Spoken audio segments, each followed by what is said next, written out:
Welcome back to Don't Die. We are not live. Not live. With my buddy Ali Musa, Yep. Thank you for having me. and we are comedians. Comedians, We are both rappers. rappers, yeah. And I wanted to hear how you got started in comedy, because you started telling me the other night, and it was interesting. Right. So I started comedy in 2011, which is a long fucking time. You know, I'm in year 14. This summer will be 14 years. But I started making rap music as like a kid, well into being a young adult, and then we started watching. So it's weird. The Joe Rogan Experience kind of got me into comedy, like inadvertently, because as rappers, me and my buddy would we made a podcast because we liked the Joe Rogan. It wasn't even called the Joe Rogan Experience at the time. I think it was like the Joe Rogan Podcast or something. This was like on the Ustream days, back in like '09, and we started making a podcast, and then people would tell me I was funny and I should try stand-up comedy. And then after, like, I was like, you already asked me that. I said I don't do comedy. They're like, no, I haven't. I was like, oh, you're another person telling me to try comedy. So after that, I just, August 2nd, 2011, started doing open mics in Tucson, Arizona. That's a long time ago. Yeah. How old are you? 38. Yeah, I think I started in. I was like 24, Okay, I was 25 when I started. and I'm 32. It was like 2016, Yeah. 2015. That's still quite a bit if you're in year 8 or 9 now. Yeah. That's good. I feel like people usually, I mean, there's no rhyme or reason, but it took me like 8 years to like start to have some kind of grasp on things. Like I was always a good writer, and yeah, if you're funny and you do it enough, you're gonna have those sets that like crush. But I didn't become like consistent or like feel like I was being me until like about 8 years. Yeah, I'm still figuring it out. I mean, sometimes I feel like I'm getting somewhere, and then I remember a bunch of old jokes that I did year one. Yeah. And then I bring those back, and they work, and I'm like, Yeah. have I even changed at all as a comic? It's so that's I true. think I've just gotten less hateable to look at, because I used to just, I looked like a little kid when I started. Yeah. And I think there's something with, like, age and looking distinguished where, like, okay, this guy's had experience. It's like the opposite of rap. If you think about Yeah. it, if you're 40 and you're a rapper, you're just like some old fucking has-been. In comedy, no, people don't even like you until you're 40. Like if you're, you know what I mean? Yeah. Like Somewhat, Louis like- C.K. didn't get anywhere until he was, I don't know, he looked pretty old when he was still doing.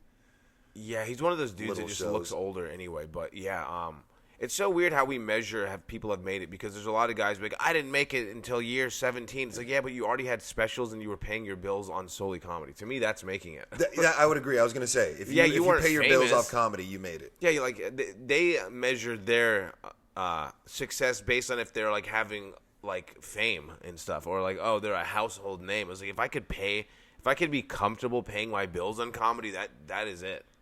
That's Yeah. I like- did that in January for the first time. really Yeah, nice. Probably not going to happen again for a while. But Yeah, I've had some months where it's happened where I was like, okay, I got such a good gig that if I got this twice a month, I would be a full-fledged comic.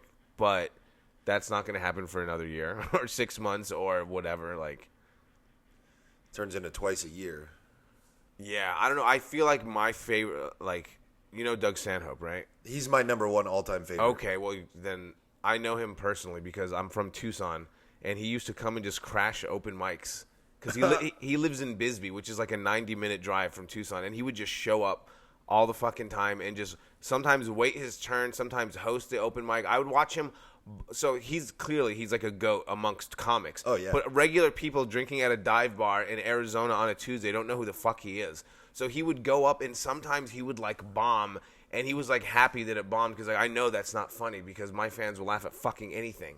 So he used to like give us these like pep talks and tell us how he was jealous that we were open micers and he can't have that again. And then we used to go to his house and party on the Super Bowl like every fucking year. Dude, that's sick Yeah, as fuck. Yeah, so he's my number one because of like he has the whole package. He's a super nice person. He's wildly respected and he's very funny. Like so, it's just like all three of those things, and his career too. He's not famous, but he's wildly successful. Yeah, I mean, all of Normie's favorite comics would agree that Doug Stanhope is the GOAT. Right, for sure. But he doesn't do arenas or anything. No, he's in like he's going to Australia next, and he just did his special in Ukraine during the war. Like he's a fucking lunatic. Yeah, yeah.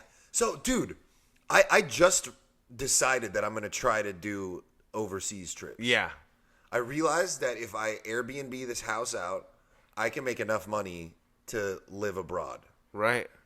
And Why not, dude? I think it would be very interesting if I get myself in a situation where I'm over there and I'm like, well, I can't come home and stop renting the place out because then I won't have money. Yeah. And I'm hoping to kind of like get myself stuck out there.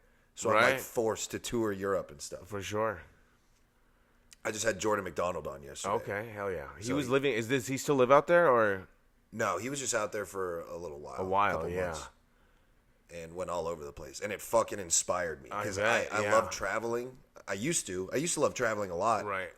And then I was like, well, I got to, stay in one place and like build something. For sure. And then it's kind of just been like You gotta have like wheels. a balance because if you just only stick to one place, it's just like I don't know if you like max yourself out, but every time you travel and do comedy, I feel like you regenerate like powers. Mm-hmm. Because I'm like I have these bangers of jokes that I don't even tell in Austin anymore because everyone's heard them or I'm bored of. I get bored with the same room all the time, especially if I'm telling the same jokes in the same room. It's just like I gotta go somewhere else and tell these. Yeah, there's like a energy shifts in multiple ways where either you're tired or they're tired or the city feels tired or For sure. there's all these little variables that when you go somewhere new, it just changes everything up. 100%. I mean, I like freaked out and went to Thailand for a few months like years ago because I was Nice. I realized I was like I'm doing the same thing every day. And I like what I'm doing, but it is the same thing. Right. I'm looking at the same roads. Yeah. I'm parking in the same places. Like literally, my brain is receiving the very similar information from day to day. Yeah. And I want to just go somewhere new and just look around and be like, oh, I haven't seen this. Right. That's the weird balance of just coming up with new material and getting better at stand-up because, like, they always preach you just have to do so many fucking open mics, hit every stage. That's important, like, initially, but once you get, like, older and you need to travel and experience more shit in order to become a better stand-up as well. Mm-hmm. Like, you can't just be like, oh, I'm going to these spots every single time of the week at the same time. And, yeah, it's almost like if you just go to the gym and do the same workouts or something. Yeah. And never switch it up. Yeah, it's good to have like a vast experience of life under your belt because, I mean, comedy's a lot about relatability. For sure. And the more pockets you can relate to, the more like groups of people you can relate to, the better. Like, I don't know, I was in Niagara Falls, and Okay. I do a lot of drug jokes, Yeah, yeah. and those always hit in Austin. Right, for So sure. I was doing those in Canada. I was opening for Ben Bankus, where he's like, Oh, did you get that thing? Yeah, yeah. Okay, yeah, because he had that contest. yeah, so he's got like pretty racist jokes. Oh, hell yeah. So I was like, okay, they don't really understand what DNT is. I'm going to do some racist jokes, and then those crushed. That's probably a bad example. Like, Right. yeah, you need to have experience in life. If they don't get doing drugs, then be racist. But it's the same principle. It's switching gears, and yeah, like you got to read the crowd and the audience for sure. I've dealt with that where it's I mean, even here in Austin, there's like sometimes there's like a really like liberal looking crowd, and you just know that they're gonna get offended by this certain thing. So I'll switch. And I feel like if I'm being like 100% myself, they would probably get a little bit offended, but I'll just not do that just for the sake of the show going well. But then when you go out to like Killeen or Temple, you can kind of go say things that you wouldn't say with certain crowds. Mm-hmm. That's the way I do. I mean, I feel like there's a fine line between like not giving a fuck is good, but don't be like disrespectful about it. Yeah, see, that's how I started out. Yes, exactly. I was disrespectful about it. Yeah. The first 3 years, I was just going up there drunk and just basically trying to bomb. Yeah, Essentially, for sure. like trying to piss off the room. Right. And, I mean, I will say that's not a good way to do comedy, No. but it is a good way to get rid of the fear of bombing. For sure. So that's what, when it comes to like respecting the crowd, is like you're not afraid to bomb, but you want them to still have fun. So that being fearless, but like respecting the crowd is the best way I can put it, though, because Some people go up there, and if the crowd doesn't laugh, they're just like, fuck you. I don't give a fuck. It's like, yes, you do. A little bit, at least, you know. You should. You should, exactly. You really should. You should give a fuck, but don't be afraid to bomb. That's the way I would say it. Yeah. Because I was drinking before I got on stage when I started. Yeah. For about a year and a half. And it took the edge off to the point where I lost any ability to be sharp. Dude, I had some blackout sets in my early days where I just woke up the next day and don't remember being on stage, but I kind of remember. And there's just like, oh, yeah, did we do comedy last night? And people were like, yeah, we did. And I was like, oh, fuck. Stanhope's house, too. We used to get blackout and do comedy in his backyard. Yeah, so you guys met at a mic in Tucson? I want to hear more about this. Okay, so, well, here's how I used to see. The first comedy show I ever saw was Doug Stanhope when I was like 20. Went and saw him at the Club Congress in Tucson. I was 19, actually. I remember because I had a broken leg and I went to the show on crutches. Anyway, he did this thing called Funniest Comedian in Arizona where he was mocking comedy contests, which we all know comedy contests are a little rigged, a little unfair. They cater to people that, you know, have kind of an in, or they bring the most people. There's layers to it. But he posted this thing on, this is like, no, it wasn't MySpace. It might have been. And they charge you money. And they charge you money. So he's like, Arizona's funniest comedian. And then he just listed out like everything. He's like, are you a good writer? Doesn't matter. Great timing. Who gives a shit? This is Arizona's funniest comedian. It's not about those things. We have a panel of unqualified judges who might be paying attention. They might not be paying attention. This is Arizona's funniest comedian. And he picked 10 comics. I signed up for it, and I sent some video. I'm like maybe a year into comedy. Maybe like this is like 2012. And I got selected. And I still think to this day this might be the biggest crowd I performed for. It was like 800 people. And I got to do 1 minute.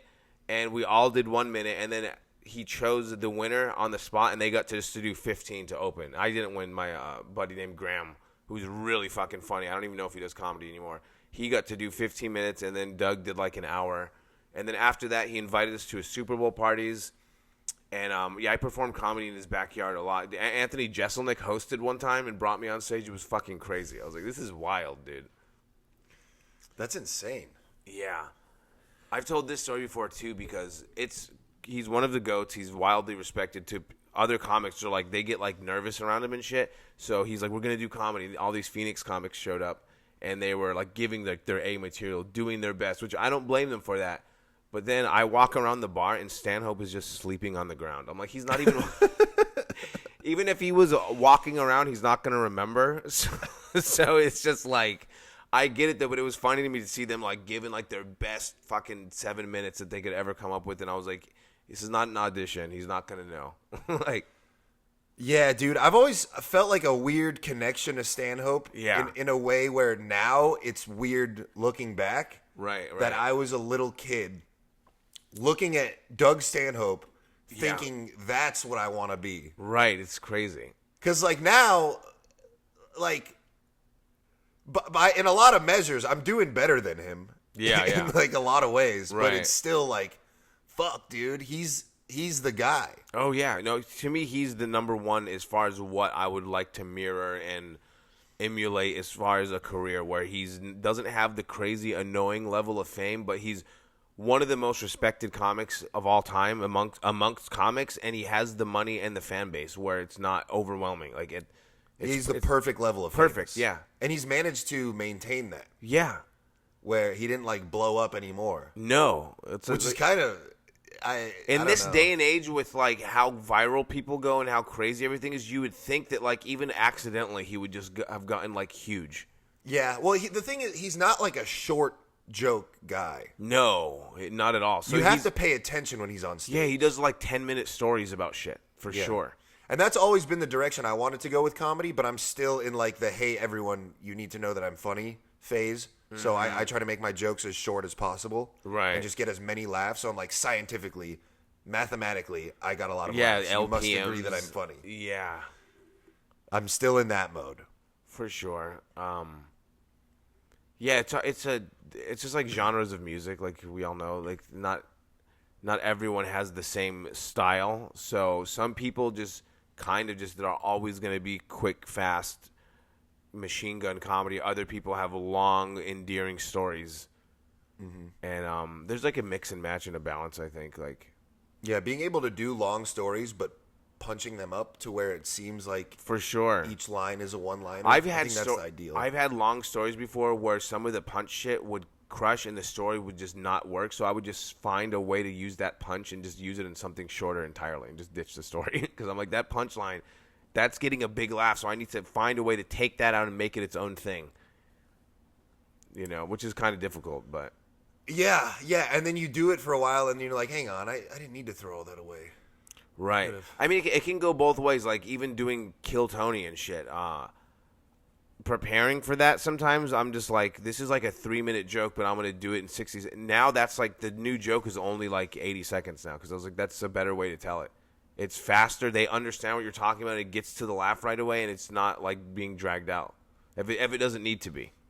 Yeah, Kill Tony especially, you got to have the shortest jokes possible. Yeah, You for only get sure. a minute. 1 minute, and it's... The first time I went on, I was on Kill Tony twice, like 6 years ago. Okay. Was it before Austin? Yeah. Well, I was on the first one in Austin. Was that Antone's? Yeah. It was not a good show. Was there even a big crowd for No. it? It was like 30% capacity. Wow. There was no guests. There was no band. It was just Tony and Red Band with a laptop. Wow. And then I went up, and then he would ask me questions, and then I'd answer it and be like, okay. And then, like, the whole show was bad. Right. The first time I was on, I did pretty good. But Was that my Comedy mentality Store? going in, yeah, at the Comedy Store. The mentality going into it was like one-liners. Just as many one-liners Yeah. as possible. For sure. Yeah, I signed up for Kill Tony years ago when it was like in the belly room. I didn't get on. But it must have been in like the first year, for sure, because this was like 2013. I met Tony before Kill Tony when he was working at the Comedy Store. And it was weird to see like what it's become. It's kind of fucking crazy. Yeah, I think the people that blow up are just surprised that they blew up as everyone else. For sure. Yeah. I think everything's kind of a game of chance, and It's just now it's weird because there's so much opportunity because of the reach and connection with the internet. But it also oversaturates things too, so it almost just makes it like the same difference. yeah, Like it's wild. Like it kind of just evens out. And then people on like TikTok and stuff exploit. I used to get like annoyed about people that would like blow up on TikTok and then become comics, but I'm just like, you can be a comic and then do that and do it the other way, do it the better way. So it's like you're already a fucking stand-up, and if you blow up from other things and you get booked because of that, you don't have the anxiety of trying to be a headliner when you haven't even done open mics, which is crazy to me. It is a different art form, though. The difference between content creation and stand-up comedy is pretty substantial. Yeah, for sure. Because like some of my favorite comics will, like, in town, Yeah. their content is like, Right. For and sure. then there's a lot of people that make great content, but and they they're, can't do and they're stand-up. just like mid comics. They're not that good. Yeah.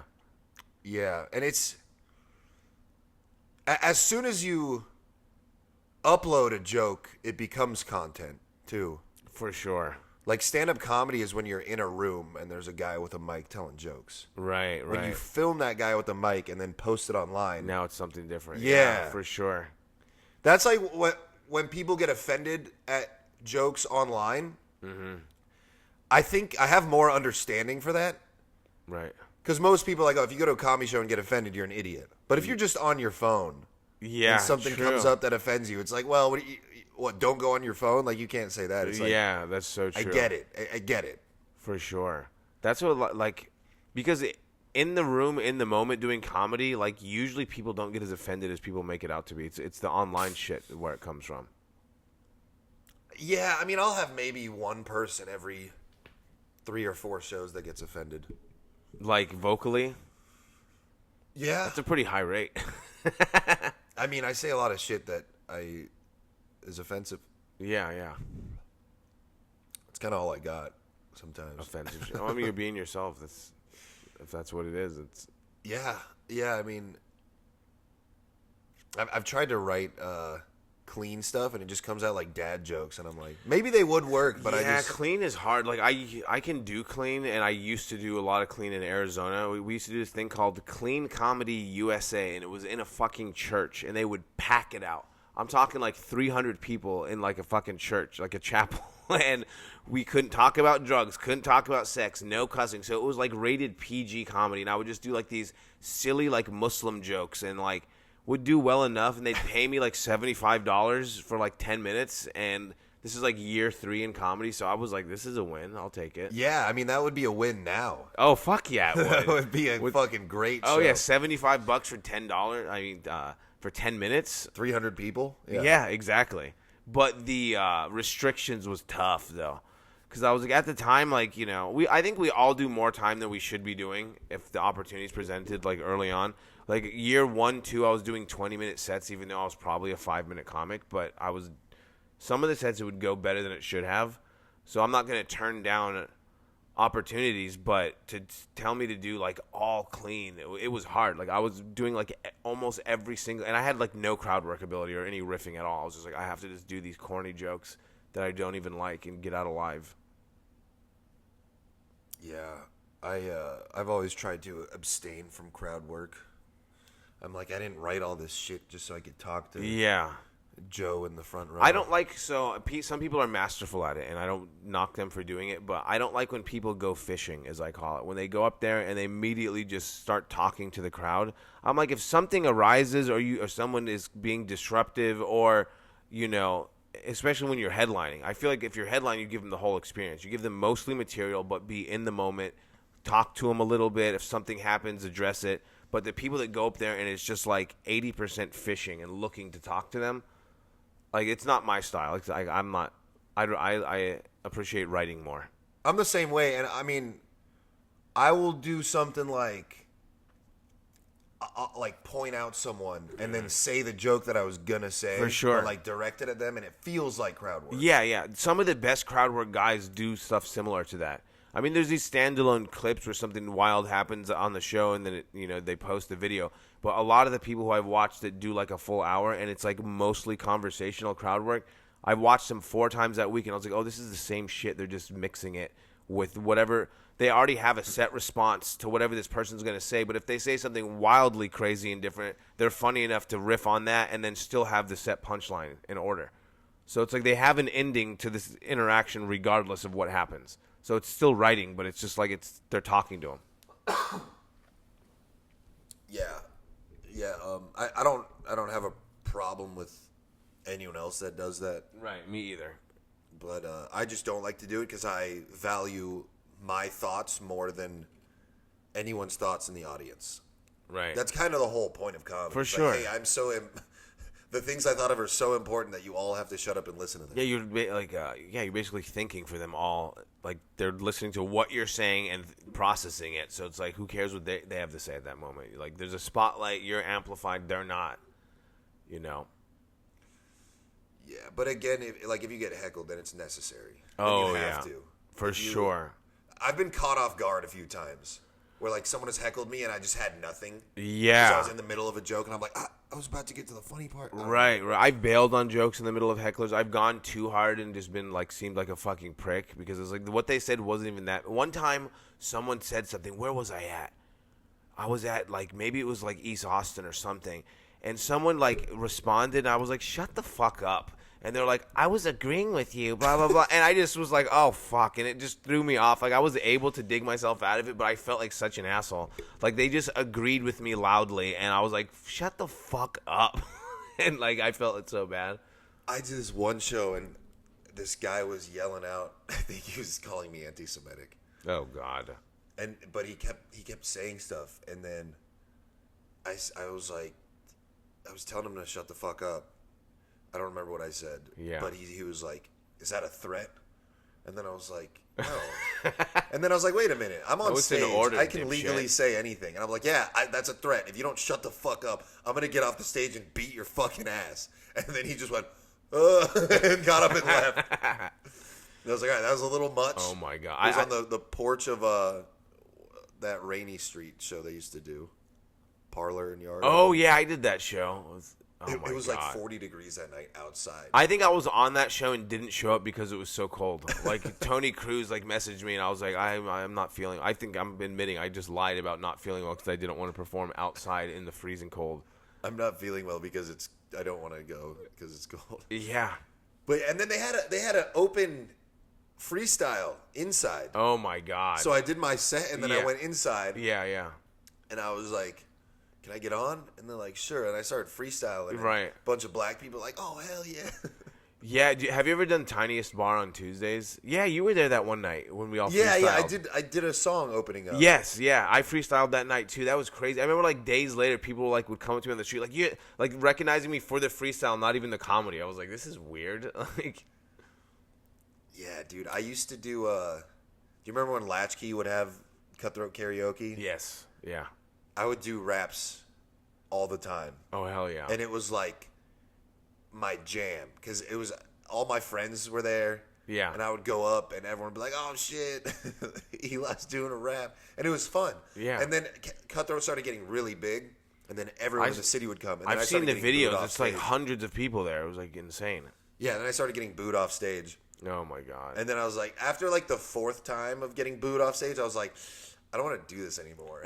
Yeah, you need to do the green room that I was telling you about. They do mostly comedy, but they do music there too. Yeah, I did wanna the do more. Yeah, comedian rap battle. I did. Do Do you know? play instruments? No, I used to make beats though a lot. Like I had MPCs and stuff, but then I just started using like Acid Music Studio and shit, and then just downloading drum kits. I used to sell beats on MySpace. That's how long ago this was. Damn, that's sick. Yeah, I still, dude. I love sampling so much. So like now, anytime I watch movies or shows and shit, and I hear like a melody, I always put it down in my phone, and I rarely act on it. But like a nice sample is like, I have an ear for samples. Me too. Yeah, I hear like this little violin loop, and I'm like, oh, that would make a fire fucking beat. I have a Machine MK2. Okay, hell yeah. I could never figure out the MIDI mapping with Yeah. MPC and Ableton. Right. It's complicated, man. I went to school for it for a little bit and just kind of I took some advanced classes of making beats and shit, and then I was just like, I can kind of just do this on my own without wasting money. Yeah, I mean, especially with ChatGPT nowadays too. But Oh my do god. you have anything on Spotify or No, SoundCloud? Or... SoundCloud. I have some beats and shit from back in the day. Dude, I want to hear your shit. Hell yeah. We should drop a song, honestly. Let's do it. Yeah. Because I'm getting a little traction here. Yeah. What the fuck? Something opened on YouTube. Music just started playing. That's weird. It was very weird. Yeah. As long as this audio is picking up, Jesus Christ. But yeah, dude, I got like almost 500 monthly listeners on Spotify. That's fucking dope. Yeah, I just don't make enough music now, but I have hundreds of songs like out. Like I don't know if you remember Reverb Nation. It was kind of like a SoundCloud before SoundCloud. Do you remember SoundClick? I never used it. Okay, so SoundClick, Reverb Nation, then obviously SoundCloud, and then I have a bunch of stuff floating around on YouTube from back in the day.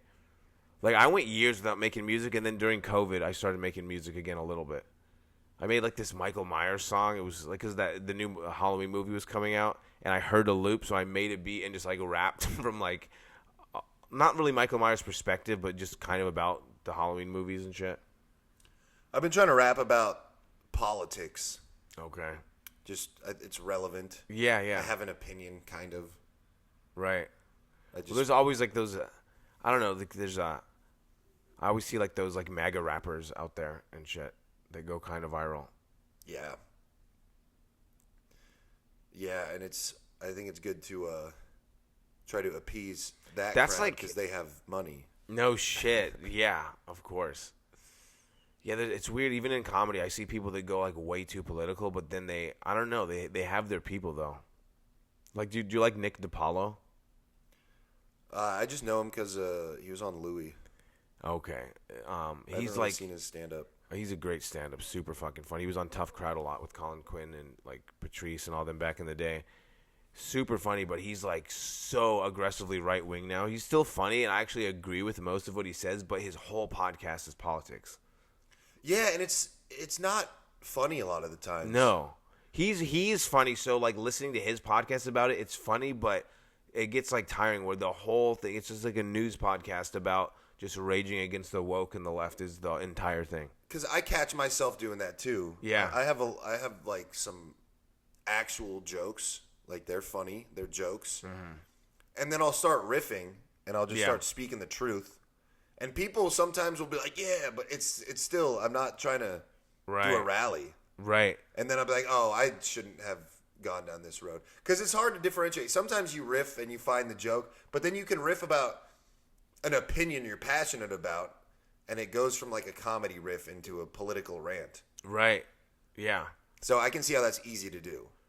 I did that on the NFL one time because I still watch the NFL, and I was just like, I think I was at Anderson Mills, like raging, why the fuck do I watch the NFL when it's all just like woke virtue signaling, fucking just pushing poison on us, fucking Taylor Swift, fucking coddled athletes, out of touch millionaires who don't give a fuck about me. I don't really give a fuck. And I just went on this long rant about how much I hate like the corporate backing of the NFL. Why do I do this to myself? And it did well. And I tried to do it at another place, and people were just like, they looked scared. They're just like, what is this guy yelling about? Yeah, you gotta like control your energy as an unknown male comic. Right, for sure. It is easy to scare people. Yeah, 100%. That's why I felt like I have done better on stage high, because I get quieter, more smiley, and my eyes get squinty. When normally I'm just kind of like, I get like wide-eyed. So I haven't done like, you said you still drink or? Not really. Okay, because you were talking about doing comedy drunk. So I stopped drinking like 5 years ago, but I used to perform. I used to do everything high. So when I would perform like really high, I feel like if you were killing, the killing felt stronger. If you were bombing, the bombing felt worse. Like it was like whatever was happening was amplified. Mm-hmm. And now the only thing I do now is I microdose shrooms and shit. And I've learned shrooms can go one way or the other. Sometimes it's like a PED for my brain, where I'm just like sharper, faster. I'm thinking of shit I wouldn't have. And other times I feel like I'm dumber. Like, it just depends how much I've taken or what the strain is or what the day is. I don't know. It's weird, though, because at one point I was like, oh, fuck, dude, this is my new jam. And then I did a set, and I was like, I felt like slower. It was, I don't know how to explain it. I was heavily on mushrooms for 2 years before going on stage. Okay. And I felt like I was absolutely crushing. And looking back, I was doing good. Yeah. I was doing decent, but I wasn't doing as good as I thought. And then there's one video I remember watching and seeing. I was just watching the playback, and I saw like the size of my pupils. Oh my god. And I was like, oh, that the audience could see that too, for sure. Yeah, for sure. And now they're like, yo, this guy's on a different level. You can't be on a different level than the crowd too. Yeah, you can't be exactly just like when people are fucking shit-faced hammered too. Like, I mean, there's people that are good at being drunk and being funny while being drunk, but if you're slurring or if you're just like shark-eyed and shit, it's a turnoff, or it's at least noticeable. It's distracting. I mean, that was Stanhope's whole thing. He was hammered for a lot of his specials. Dude, he blacked out one night in Tucson.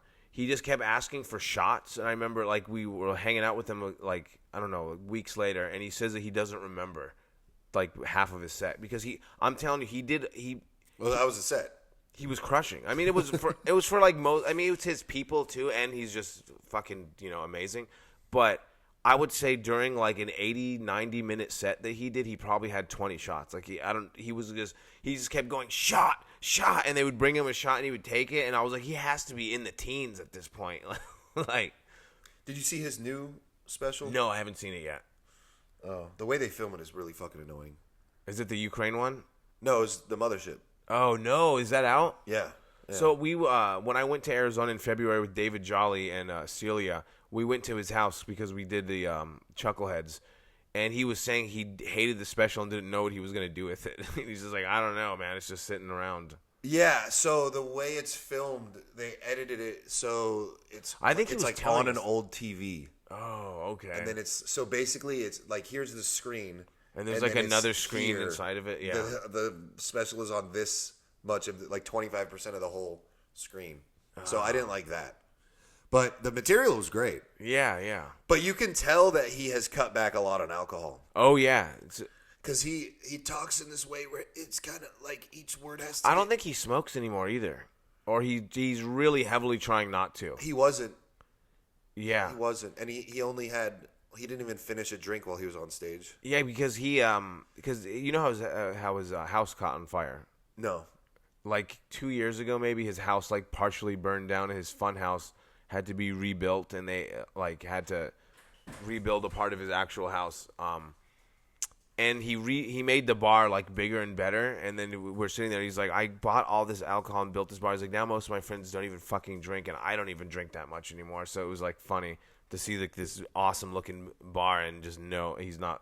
Because I used to get stuck at his house. I remember I stayed at his house like 5 days one time because we would get hammered, and of course I'm staying the night. Then we'd start the day with mimosas, and before like 2 p.m. I'd be too drunk to drive back to Tucson. It's like, well, now that we're drinking, we're fucking drinking. And this would happen. Like I remember I was there for the Super Bowl on Sunday. I left on like Thursday. I was just like, today's the day. I have like you know, I can't do this anymore. Like it was wild. That's pretty cool though. Yeah, it was fucking great. Yeah, I would sleep. He had this. He has this trailer in his backyard called the rape trailer. I don't know why it's named that, but it looks like shit on the outside. It looks old, like it's from the 60s, but inside it's super nice for what it is. It's a nice bed. There's a fucking heater in there and shit. And I was like, this is my bed for a few days. Do you still talk to him? A little bit, yeah. Not like before, but Is it still that same way where you can go down there and do comedy and run into him? for sure. So I headlined Chuckleheads in November. Is that his club? Well, he initially like helped with it, but now it's all Matt Becker, his buddy, who's also, I don't think he really does stand up anymore, but it's Matt Becker who owns it. And I headlined it in November, and we were like, Whittles, shout out to Whittles from Tucson. He lived in Bisbee, lives in Tucson, is good friends with Doug, was texting him, and Doug was like, I might come. He didn't come, which a part of me, I'm kind of glad he didn't come, because like I was doing almost like an hour, and he's seen me do well, and I don't want the pressure of one of my favorite comics of all time back then. I was like, that could throw me off. I did have a great set, but I was like, I don't know, like I could get in my own head and sabotage myself if I see Stanhope in the audience. Like, Totally. but yeah, I don't know. I have his number and shit, but we don't talk that often.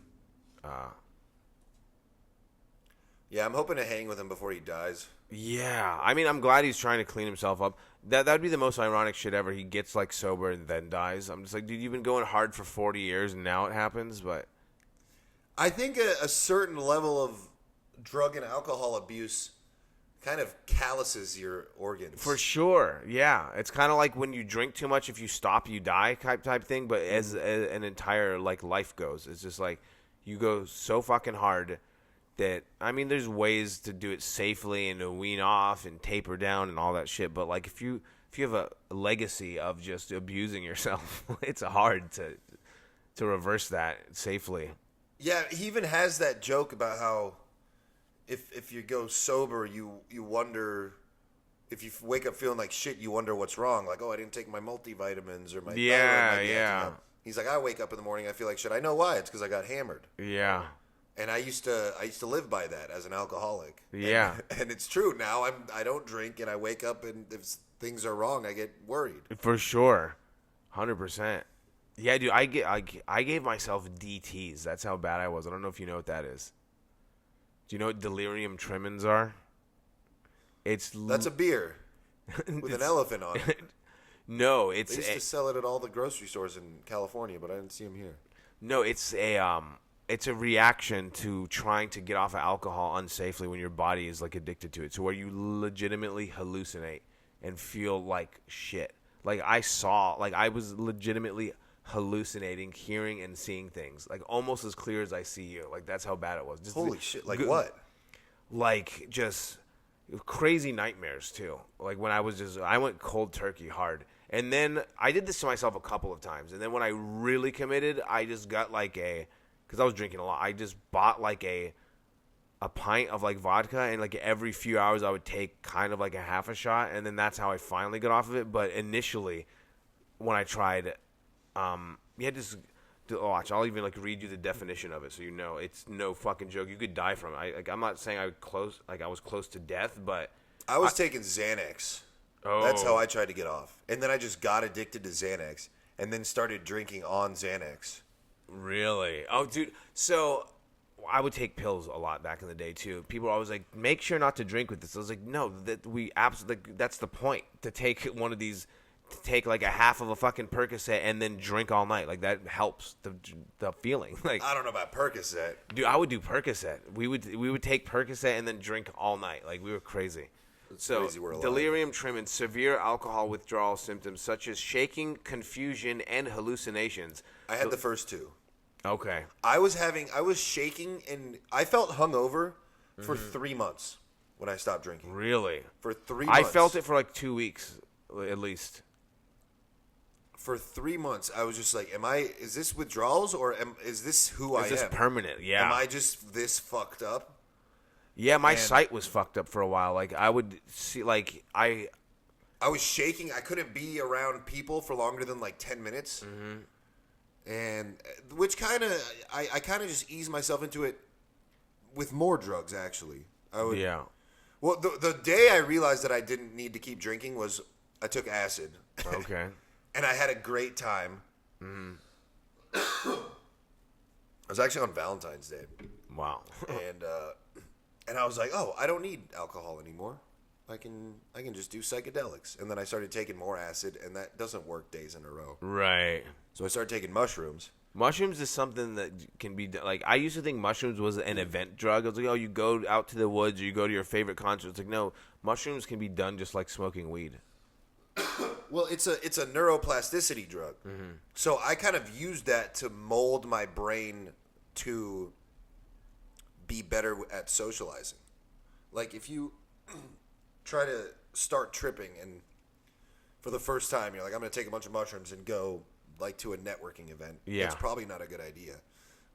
Right. But if you start out with like a little bit and then kind of ease your way into it, I don't know. There's something going on in my lungs and I'm choking. You're good. Jesus Christ. COVID. No, I'm just kidding. It might be. I don't feel sick. But there's something in my lungs. Dude, what if I just passed out? That would be crazy. Be a shame we're not live. I know. It's like we missed that. We'll upload it afterward. All right, dude. I think I'm gonna die. We You might good? have to cut this. We can cut it. You got anything you want to add? Plug. I got some shows coming up. I'm at Upstage Comedy Lounge in San Antonio, March 14th, 10 p.m. I got I got an afternoon at the Red Room at Cap City. Nice. 4 p.m. on March 15th. And then March 16th, Dallas Comedy Club, 7 p.m., day before St. Patrick's Day, Dallas, Texas. Listen to my podcast, the Ali USA podcast, available on all platforms. Nice. Well, thanks for joining. Yeah, for sure. I'm going to gargle some salt water. Hell yeah.